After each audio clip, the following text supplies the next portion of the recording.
This is FreshEd, a weekly podcast that makes complex ideas in educational research easily understood. I'm your host, Will Brehm. Today we unpack the education experiences of students from the former Soviet Union who have migrated to Canada. My guests are Sarfaroz Niyozov, Stephen Bahry, and Max Antony-Newman. For the past few years, they have been working on a research project that has explored the experiences of high school children with post-Soviet backgrounds in the Greater Toronto area.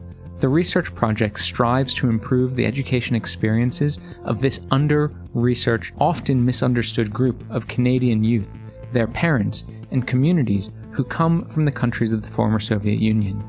Sarfaroz Niyozov is an associate professor in curriculum, teaching, and learning at the Ontario Institute for Studies in Education at the University of Toronto, where Stephen Bahry is a sessional lecturer. Max Antony-Newman is a lecturer in education at the University of Glasgow. The various articles that will come out of their research project will soon be published. You can follow the link to their project website to find them. Sarfaroz Niyozov, Stephen Bahry, and Max Antony-Newman, welcome to FreshEd. Thanks, Will. Thanks for having us. Thanks, Will. Good to be here. Thank you, Will, for having us. So each of you has a connection to the Soviet region, the pre-Soviet region, the Soviet region, and the post-Soviet region. And each of you has ended up in Canada or as a Canadian citizen. Can you just briefly tell me, how did that story of migration or that story occur for you individually? So maybe we'll start with Sarfaroz. Yes, I was born in the Soviet Tajikistan, and then I started moving as the Soviet Union collapsed, initially to Pakistan, where I did my master's degree, and then ended up in Canada as a PhD student. And here I am more than 30 years in Canada as an associate professor at the University of Toronto. And what about you, Stephen? Well, I've got a double connection. On my father's side, I have a family heritage from what is now Ukraine. Great-grandfather came to Canada to get money to buy land way back in the early 1900s. And he brought his 15-year-old son with him, and that was my grandfather, and he never went back. So I've had a curiosity about the region from that, and the languages and cultures and so on. But I also got a job back in the late 90s, 1998, working for 4 months in Tajikistan, which made me acquainted with Central Asia. And through that, I met Sarfaroz, and we got interested in this kind of research area. And Max, what about yourself? I was born in Ukraine, which was part of the Soviet Union. Then I was trained to be an English teacher, so that was my major in the undergrad. And I decided, together with my family, to continue my career as an English teacher in Canada. And that's how I ended up in Canada. I did my master's and my PhD degree there as well, and now I'm working as a lecturer, aka assistant professor in education at the University of Glasgow in Scotland. It's fascinating sort of personal histories here, and I think it's some of those personal histories that we're going to explore and that you have explored in research, more contemporary research, around immigration from the former Soviet Union into Canada and what some of these migrants are experiencing through the education system. So I guess maybe to begin to unpack some of this, when the Soviet Union broke up in the 1990s, how did Canada's immigration policies change? Like, what was it, did it enable more immigration from the former Soviet Union or not? And kind of what was the effect? So, Sarfaroz, can you tell me a little bit about that? Yes, indeed. It's important to locate the Canadian policies and approaches and programs with regard to the post-Soviet or now newly independent countries within the geopolitical and historical context. However, for the sake of the question and time today, I will speak only about the post-Soviet times, saying that, yes, there were some developments happened in the Canadian approaches and policies towards newcomers from the newly independent countries of the former Soviet Union or that landscape. One of them was that since 1991, when the Soviet Union collapsed, new immigrants from other parts of Soviet Union or former Soviet Union and now independent countries started migrating to Canada. And this includes people from Caucasus, from Central Asia, in addition to already communities and immigrants that were here previously from Baltic states, from Slavic central states, and some from Caucasus, such as Armenians. Important development also happened in the early 2000s when there was a change in the Immigration and Refugee Protection Act, where an added emphasis was given to education point. which then enabled people from the newly independent countries to come in a bit easier because of the higher level of education and skill that they had. Another important development happened in the 2022, right after Russia's invasion in Ukraine, where Canada developed a special program which was called Canada-Ukraine Authorization of Emergency Travel for Ukrainians to escape the war and come and settle and live and work in Canada. The program was for 3 years, and the effect of all these things. There's another development which is also on the side, is that as a result of this war, many people started moving and fleeing Russia and also other newly independent countries, and coming initially to United States through Mexico borders, and then many of them ending up in Canada. So the effects of all these things is that we have historically and newly established community organizations, along ethnic, along religious ones, almost among all these post-Soviet nations and communities. The other effect is that we have increasing number of students from these countries enrolling in the Canadian public and private schools. And to put some numbers, Canada, just in the first two decades after the collapse of Soviet Union, Canada already had around 300,000 immigrants coming from these countries. And then added to these is 300,000, another one on this special program for Ukrainians in 2022. And now you can add to this those who fled or those who migrated through Mexico and U.S. to Canada, and the number could be significant. And Canadian students or Canadian schools have hosted or are now enrolled by students from these countries, in addition to other immigrants and refugees, which generally constitute almost like 32 to 35% of Canadian students' populations. Wow. It's quite an incredible story when you think of that part of the world and its sheer diversity, right? You were mentioning the Caucasus, Central Asia, Baltic states. There's different ethnicities, different religions. So, Stephen, can you give me a sense of just, the sheer diversity in this region? Well, you've hinted at it already, Will, by talking about some macro regions. But if you look at the sheer size of the Soviet Union, which in certain ways can be seen as a successor state to the Russian Empire, it stretches from Eastern Europe. So the Baltic states will not consider themselves post-Soviet. They consider themselves Eastern European, all the way to so-called Central Russia, Ukraine, Belarus, and Moldova, farther east across the Caspian to the Caucasus region, which is bordering on Turkey and Iran, and then keep going farther to Central Asia, which would be bordering on China, bordering on Afghanistan and South Asia, and all the way to the Pacific Ocean. So multiple languages, multiple religions, as you said. Each of these nations or these states has their own national language, which is, usually comes with the name of the country, Estonian, in Estonia, etc. But they all have their own minority languages within that, each of those countries. And in addition, they have the Russian language is the sort of heritage language, home language, family language of ethnic Russians or people in Russia, but it's also a lingua franca for all of those countries. And we also have diversity of religions, as you mentioned, Islam, Buddhism, various streams of Christianity, and Jewish religion as well. So it's an enormous diversity. But when those people are coming to Canada, Canadians didn't have much of a conceptual apparatus for this. So if you said you're from Ukraine, someone would say, oh, Russia. And so in our minds, Soviet Union, former Soviet Union, Russia, it's all the same thing. And so the recent troubles between all of the news about Ukraine and Russia's conflict, now people know a bit better about Ukraine than they used to.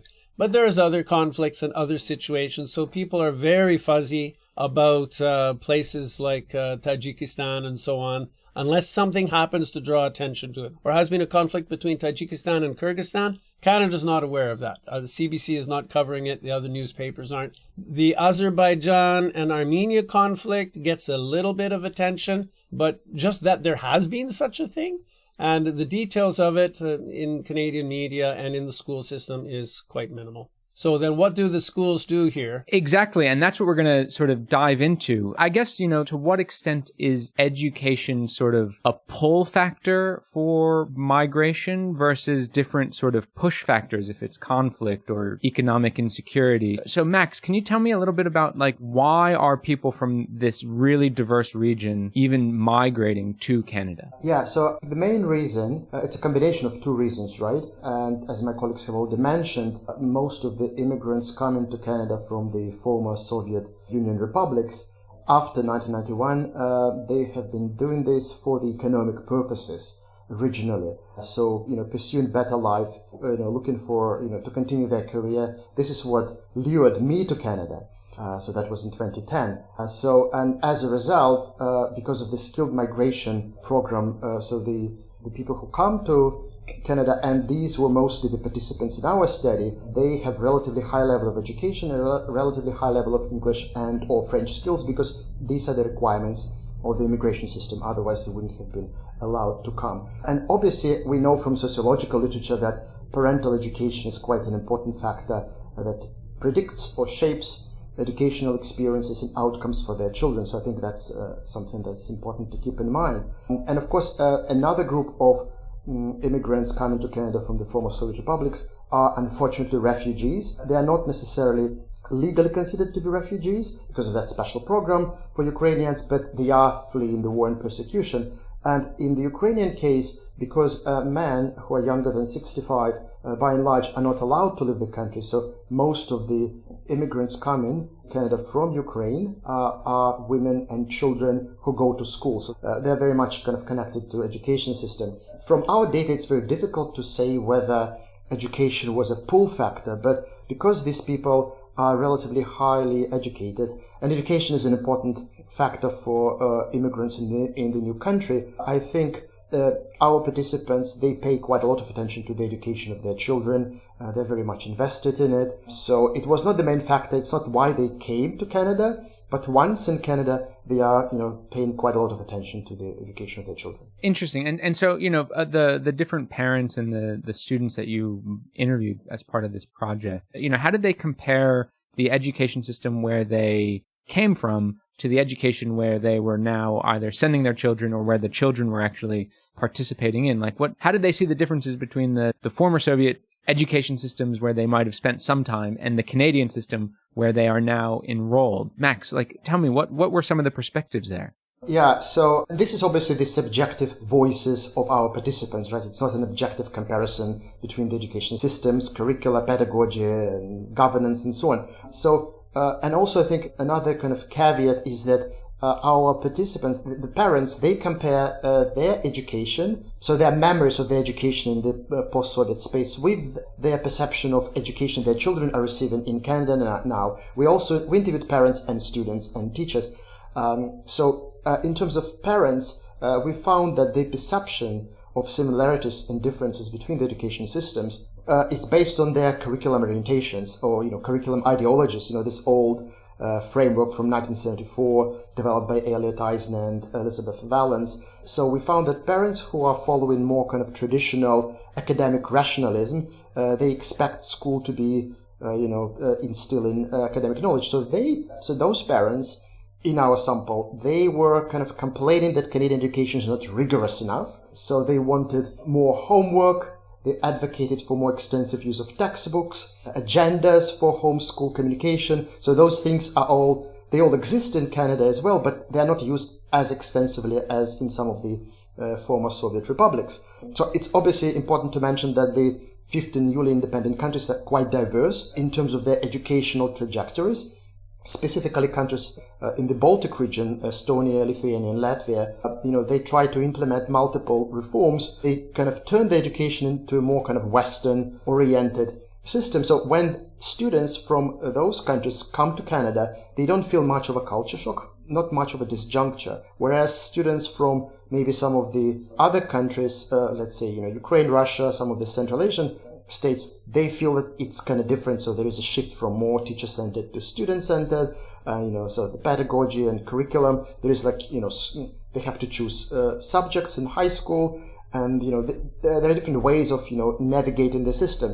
So the other group of parents who were kind of following more or less social efficiency and also human-centered education, they actually found Canadian schools quite to their liking, and then they mentioned that education in Canada is practical, whereas back home it was more theoretical, and also the relationships between students and teachers are more equal, and so as a result they are more happy about the education of their children, and they're more kind of satisfied. It's a fascinating sort of comparison and based on memory of what happened before and then also perception of what's going on. And so it doesn't necessarily mean reality, but it's very real to the people that you probably spoke to. You brought up this issue, Max, between teacher-centered and student-centered and that sort of being this difference. So I want to bring in Sarfaroz and ask about sort of the relationship that some of these students have with teachers and how that might have changed between their home country and in Canada, where they ended up migrating to.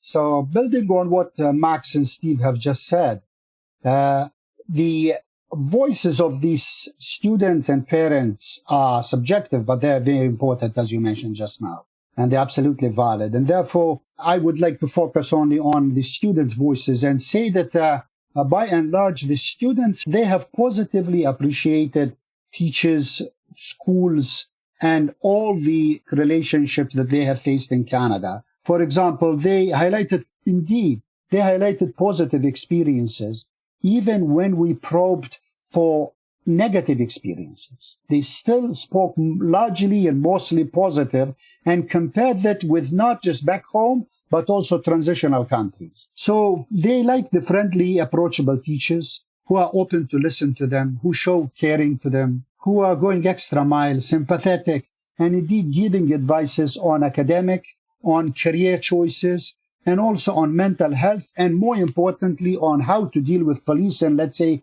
law and order situation in Canada. So we have examples of this. They found the teachers humble, not showing and not making derogatory or one could say overt racist remarks about this particular sample of students that we interviewed. They found it amusing and also very appreciative that they address their teachers by names and they can approach them.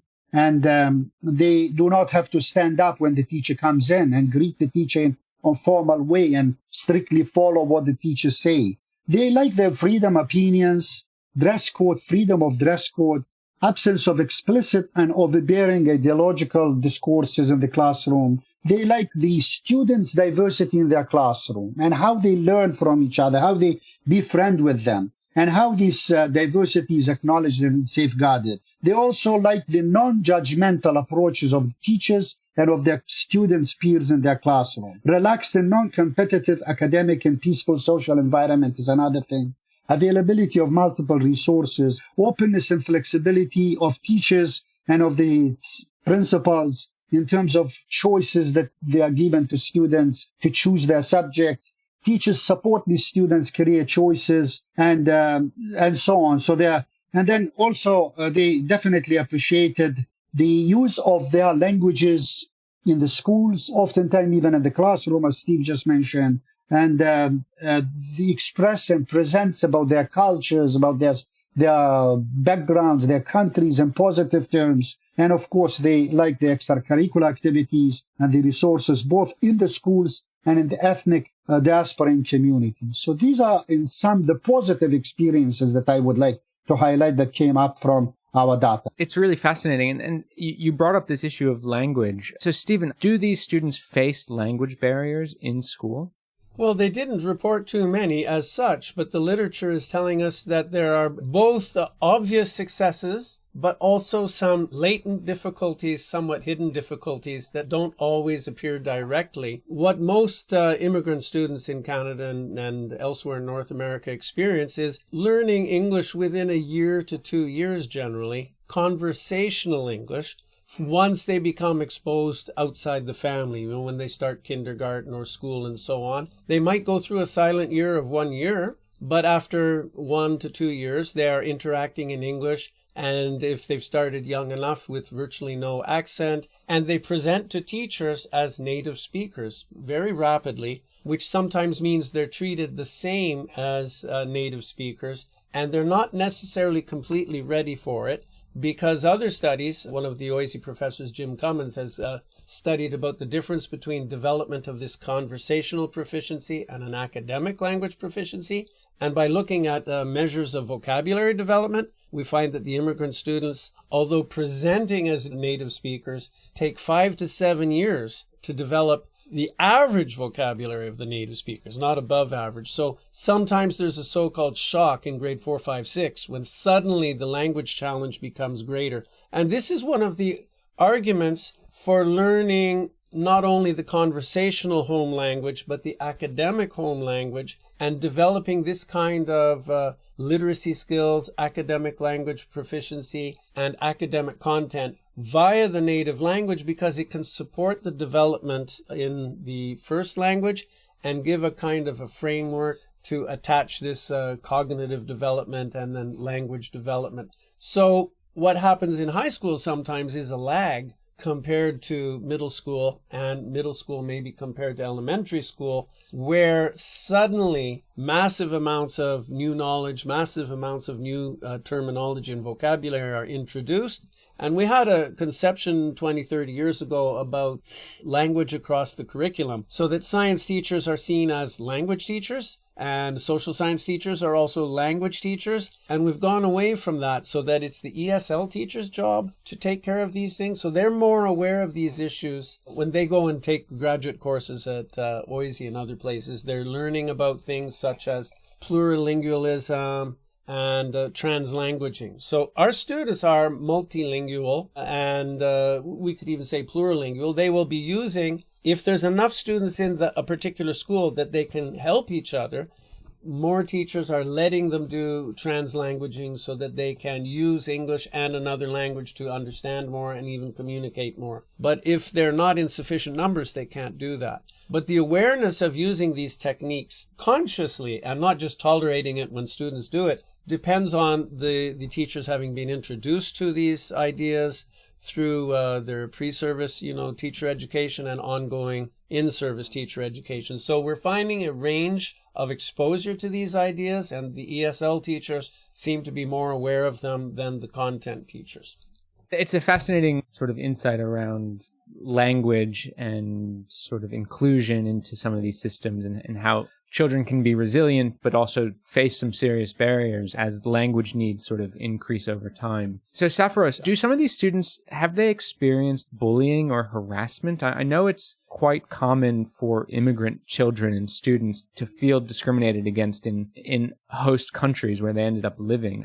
How does it work for some of these students from the former Soviet Union or the former Soviet republics? Well, if you allow me, I would like to look at this question in two levels. One of them is some data from our particular sample of students from the newly independent countries that we spoke about. And the second one is, how does this compare and what does it mean vis-a-vis the other immigrants and refugee students? So yes, indeed, we also fine-tuned our questions and our methods to dig into this. And we found that there are cases of, one could say, discrimination, bullying, unhappiness, unpleasant moments in the life of these students in the school and the society. For example, interestingly enough, most of these unpleasant experiences that the students reported, as we mentioned, came not from teachers and not from system, but from their peers and their class fellows and other students around those schools or other adults. For example, we had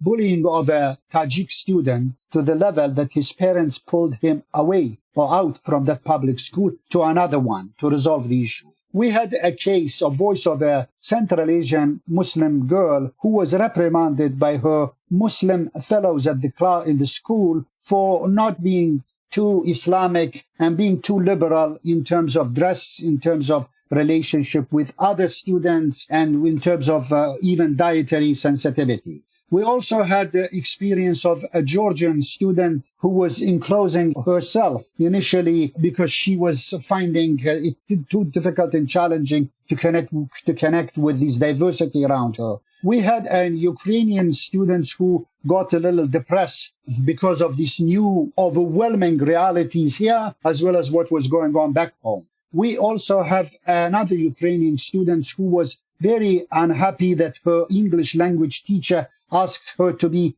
perfect, to have 100% perfect English to be successful in Canada. We have a case of a Russian student who reported dissatisfaction with the way how her teachers guided her and appreciated her musical, wonderful capacities. So we have these experiences of students, and we also had experience of Armenian students who was accused or who was told by his class fellow that they have been doing some genocidal work towards Azerbaijanis. So you have these experiences that are negative, that are not pleasant, that, as I said, quite few, and they came up only because we probed into them. Now, the question is, as you said, how does it compare with the experiences of other students from the global south and immigrant and refugee communities in Canada? Now, this is a very critical question, and we know from the multiple reports for the last 40 years, the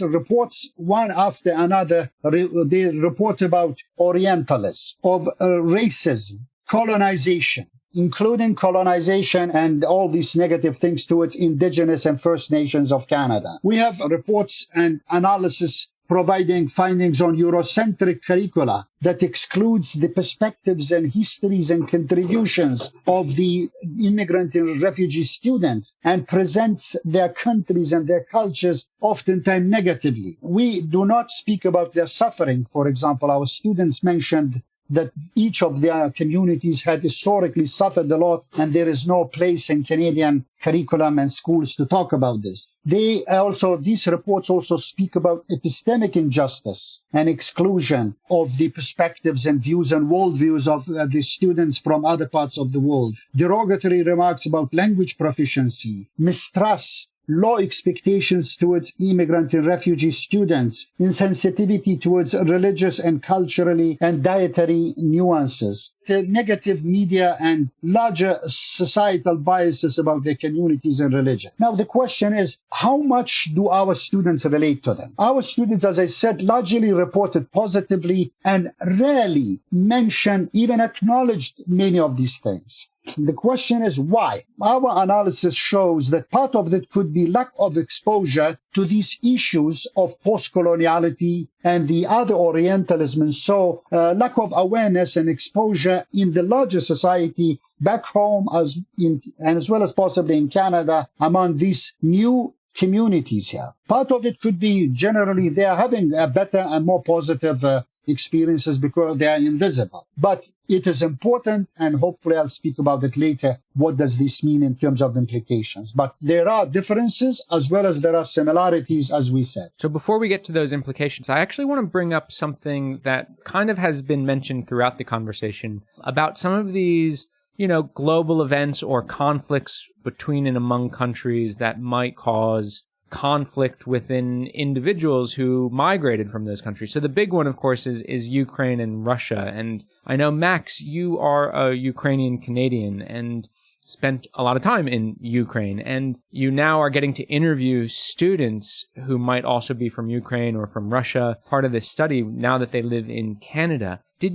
How are these students navigating this sort of global conflict? And does it cause tensions? What did you find when you spoke to students? So obviously they are not in a very easy situation right now. So most of the students we interviewed came to Canada before 2022, but some came quite recently. There were several students from Ukraine who mentioned that they were welcomed and supported in their Canadian schools, and they really appreciated it. So these are the students who came in 2022, 2023, especially. In terms of relationships between Russian students and Ukrainian students, we tried to ask these questions, but it's kind of difficult to make very definitive judgments. I think our main takeaway on this topic is that students both from Ukraine and Russia, they kind of try to focus on their Canadian school lives So they obviously know what's happening back home, especially for Ukrainian students. It's very difficult, but they try to kind of focus on what is happening with them now in Canada, even though the global events are still at the back of their mind. And you mentioned that there are other conflicts between countries.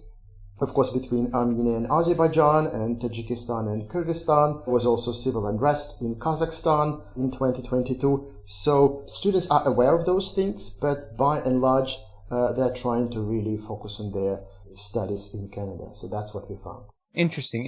And I guess, to come to a conclusion here, I'll bring Sarfaroz in to sort of bring us to a close. What are the implications of this? How do you begin to think differently about immigration and refugee students in Canada from the study that you have led over the last few years? Well, there are several implications. One of them is that we are finalizing our analysis and sending publications or draft papers for publications. But one implication is that we cannot lump all these students together into one monolithic identity type, as Steve just said here, expressed and articulated the diversity and complexity of their backgrounds. And that's one important thing. So our educators and policymakers need to continue to learn about these groups of students, the layers of the context, diversity, and nuances. They need to check out and be very critical about the Cold War and other media inserted or geopolitical biases and prejudices that are presented and pushed into oftentimes school too, although schools are quite a positive place, I would say still. At the center of the attention should be a particular students and their families and how to deal with them. So Canadian educator needs to know that the students are affected by, I would say, their background and their history needs to be taken into consideration along four important things. One is that we just said about the large immigrant, refugee, and diversity in minoritized students. There are aspects of sharing and aspects of difference here. The second part is the post-socialist, post-Soviet kind of dimension, which many people would disregard and actually increasingly see these terms as highly controversial and problematic. And some are even discarding them and in suggesting other terms such as desovietizing and so on. But what is important is that there was some reality, even though brief or whatever, that had made certain impacts and therefore needs to be considered and needs to be engaged in more constructive, critical way. The third is the regional dimension. The regional dimension is, for example, there are Central Asians, there are Caucasus, there is Slavic Central, and then there is a region of Baltic states. So each one of them need to be considered within their own struggles and sufferings and innovative adaptations, both there as well as in Canada. And the last one, of course, is a particular country dimension, that these students come, they remain connected with their countries, they're very proud of their culture, they continue traveling and visiting, they're in relationship with their parents, their language, their contribution, and other dimensions are part of their identity and therefore needs to be engaged and appreciated and researched further. And policymakers have to do what we call two important concepts. One is double asset approach. Double asset approach to us is that these people come with lots of funds of knowledge, positive ideas, wonderful commitments, willingness to become Canadians and contribute to Canada, contribute to their families, to their nations back home, and to the global world to make it a better place. So that needs to be cherished and built upon. The second one is Canadian schools are not necessarily doomed places. There are many positive things that individual teachers, principals, school systems do and have that many of these parents may not be aware of, and therefore needs to know, communicated, and use. So this is the double asset approach, which leads to another concept, which I call mutual adaptation. So we need to build the middle level, and this would meet not only the interests and aspirations of our students from the former Soviet and newly independent countries, sovereign countries, but also other immigrants and refugee students across the world. Well, Sarfaroz Niyozov, Stephen Bahry, and Max Antony-Newman, thank you so much for joining FreshEd, and I really look forward to reading all these publications that will come out shortly. Thank you, Will. Thank you for having us. Thank you, Will. It's been a pleasure. Thank you. Yeah, it's been really great. Sarfaroz Niyozov is an associate professor at the Ontario Institute for Studies in Education at the University of Toronto, where Stephen Bahry is a sessional lecturer. Max Antony-Newman is a lecturer at the University of Glasgow. Please note that opinions expressed on FreshEd are solely those of the host or the guest interviewed, not FreshEd, which takes no institutional position. If you've liked what you've heard today, please rate us wherever you listen to podcasts. Reviews really do help. FreshEd's team includes Fatih Akhtas, Obafemi Ongunle, Phyllis Che Mensa, and Jose Neto. Original music for FreshEd was created by Digital Primate. FreshEd is an independently run podcast without advertisements and is made possible by the support of the University of Canberra, NORAG, the Shockdev Family Fund, and listeners like you. Please consider donating to FreshEd by visiting freshedpodcast.com/support. Thanks for listening. I'm Will Brem, and I'll be back next week.